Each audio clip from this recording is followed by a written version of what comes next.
14-15 साल हो गए। ये कभी बच जाते हैं 450, कभी बच जाते हैं 300, कभी नहीं बचते हैं। ये भूख करवाती है काम। जैसे कल सर्दी थी, कल बंद कर गए काम, कोई नहीं आया मजदूर। हमारी छुट्टी हो गई, वो उधर से उधार चढ़ गया, दुकान से उधार लेके खा लेते हैं। अगर कपड़ा लेते हैं तो रोटी के पैसे नहीं होते हैं, रोटी लेते हैं तो कपड़ा नहीं पहना जाता। अगर कोई बीमार हो गया मांगने पड़ जाते हैं किसी से, मोहल्ले वालों से।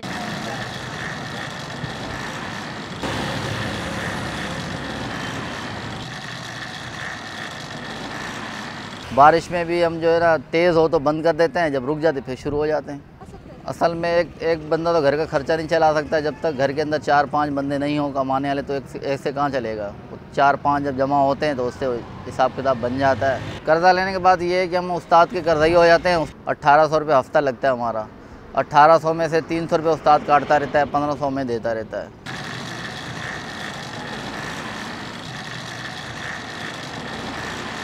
हम 2 भाई हैं, 3 बहनें हैं। अब्बू का हाथ बटाने के लिए काम करते हैं, हम भी काम करते हैं, मेरा अब्बू भी मेरा भाई भी, तब जाके शाम को हमारे रोटी मिलती है।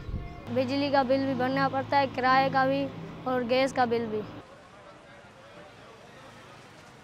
मार्केट जो है बहुत ज़्यादा लो है इस टाइम। अगर गवर्नमेंट अपनी इंडस्ट्री बना दे या उसको लेबर वगैरह उसकी बना दे, उसकी मार्केट वैल्यू बेहतर हो जाएगी। क्योंकि इसकी यूज़ ज़रा कम है, इतनी ज़्यादा नहीं है। जानवर वगैरह के काम में ज़्यादा आती है, घरेलू काम में ज़रा कम इस्तेमाल होती है।